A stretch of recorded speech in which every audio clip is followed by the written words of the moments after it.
शास्ते यजमानो हविर्भिः अहेडमानो वरुणेह भोज्यो रुषसं शमान आयुः प्रमोषे स्वाहा इदं वरुणाय इदं नमः ॐ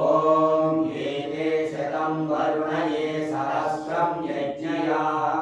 शाविदतामहन्तः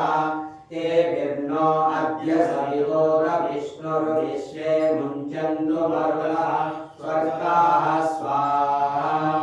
इदं वरुणाय सवित्रे विष्णवे विश्वेभ्यो देवेभ्यो मरुभ्यः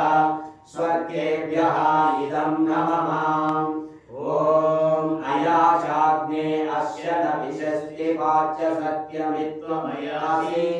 अयानो यज्ञं वहास्य यानो देहि भेषजगम्